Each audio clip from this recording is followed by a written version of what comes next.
Hello and welcome to BYJU'S Exam Prep IAS. Let's get started and look into our daily quiz. Let's look into the first question. With respect to Yakshagana, which of the following statements are correct? It is one of the most popular folk theatre forms of Karnataka. In Yakshagana, the men portray both male and female characters. Which of the statements are correct? The answer to this is both. Why have we taken this practice question? Because this article on the Hindu makes a reference to Yakshagana. Yakshagana is a dance drama form from the state of Karnataka. People who practice Yakshagana have elaborate and colorful costumes, they have heavy makeup, and they also have masks which constitute the most striking feature of this art form. Yakshagana in the traditional setup was performed in open air. However, in the modern setup, they are also performed indoors as well, and women also practice it, but men can also have the women characters in Yakshagana.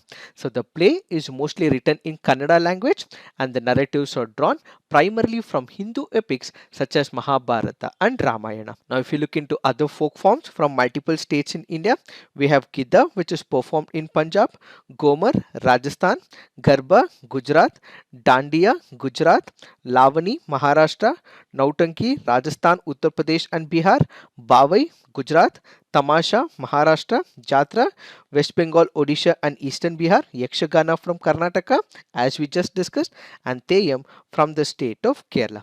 And as part of the assignment, you have to put on the comment section which are the other folk forms in Karnataka. We have the puppetry styles as well. We also have other folk forms from the state of Karnataka. Please put it on the comment section. Added to it, there are variants of Yakshagana. Which are these variants of Yakshagana? Please put them on the comment section. Now let's look into the next practice question. The concentration of ozone in the atmosphere is measured in becquerel, Dobson units, Einstein units, poise. The answer to this is it is mentioned in Dobson unit. Why have we taken this practice question? Because this article on the Hindu makes a reference to the ozone. It also has a reference to the Antarctica as well. When we speak about the growth of the Antarctic ozone hole, back in the 1979, it was very minimal in the Antarctic region. It started expanding in 1986, eventually it further expanded in 1991, and finally in 1996 the expand was completely increased. So as a result, what we also see in Antarctica is the depletion of the ozone, and ultimately this could have catastrophic impact on the human beings as well.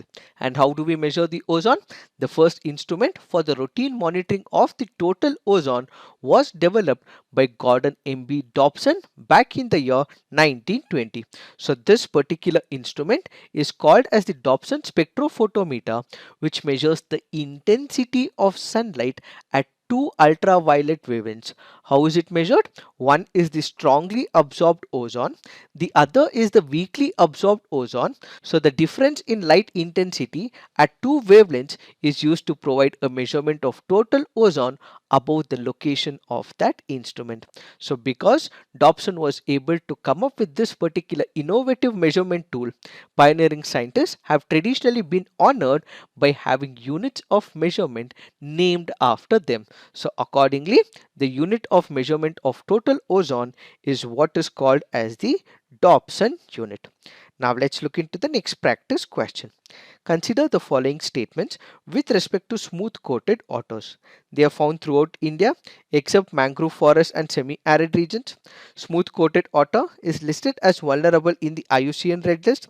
It is legally protected in India under Schedule 1 of the Indian Wildlife Act of 1972. Which of the statements are correct? The answer to this is 2 only. Why have we taken this practice question? Because this article on the Hindu makes a reference to the otters. So when we speak about the first option, they are found throughout India except mangrove forest and semi-arid regions. This is a wrong statement. Why? That is because when we speak about the smooth-coated otters, they are found throughout India. They are also present in the mangrove forest and semi-arid regions. So remember, they are present in mangrove forest and semi-arid regions, which is why the first statement is right. So generally, when we speak of otters, they are found world over, but they are not present in Australia, New Zealand, Madagascar and other oceanic islands. India has about species of otter out of the 13 species that we have world over. India has only 3 species. The world otter community has about 13 otters, and which are the ones which are present in India? We have the Eurasian otter, we have the smooth coated otter, and we also have small clawed otter which are present in India. When we look into the second option, smooth coated otter, yes, is listed as vulnerable in the IUCN Red List. So the second statement is right. But when it comes to the third statement, it is legally protected in India under Schedule 2 of the Indian Wildlife Protection Act of 1972, and it is not Schedule 1. And as part of the assignment, you have to put on the comment section what are the key differences between Schedule 1 and Schedule 2 of Indian Wildlife Protection Act of 1972. Now let's look into the next practice question. Which of the following are the quasi-judicial bodies? The Election Commission of India, Finance Commission, National Green Tribunal, Securities and Exchange Board of India. The answer to this is 1, 2, 3 and 4. Why have we taken this practice question? Because this article on the Hindu makes a reference to the Election Commission of India, and the Election Commission of India happens to be one of the quasi-judicial bodies. What are these quasi-judicial bodies?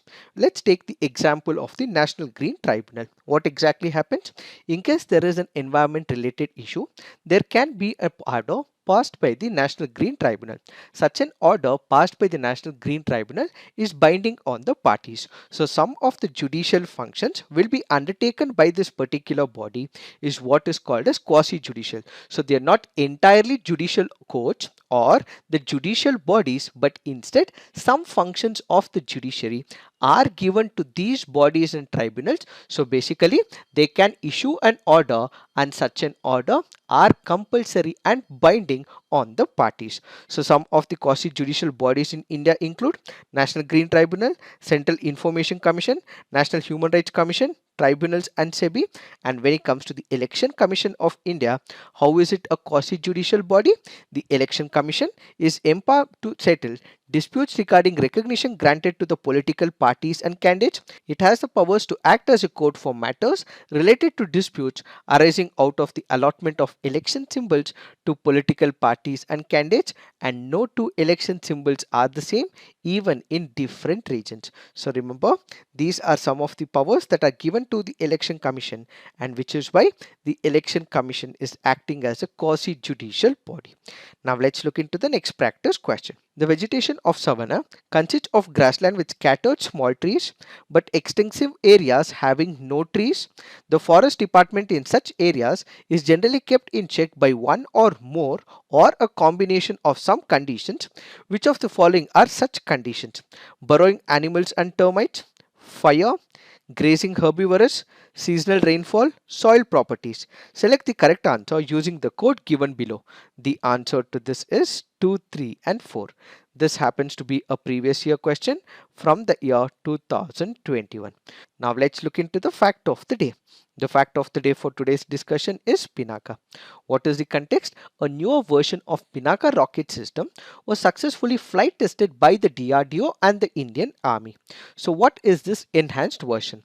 So when we speak about the enhanced rocket system, what is it? It is the upgraded version of the Pinaka variant.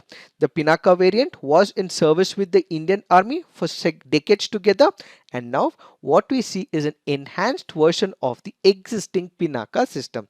So the upgrade of the Pinaka enhanced system basically includes advanced technologies which enhance the range to meet the emerging requirements in terms of the battlefield. So this Pinaka rocket system has been developed by the Armament Research and Development Establishment Pune, supported by High Energy Materials Research Laboratory, another Pune based laboratory of the DRDO. So remember, when we look into the background, we had the development of the Pinaka, which was the multi-barrel rocket system, which was started by the DRDO in the late 1980s.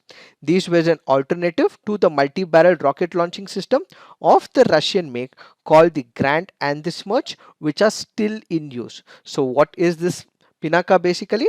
This is nothing but a rocket launch system as shown in the image. After successful testing of the Pinaka Mark 1 back in the 1990s, it was also made used in the Kargil War, and subsequently multiple regiments of the system came up in the year 2000. While Mark 1 has a range of 38 km, the enhanced version of the Mark 1 has a range of 45 km.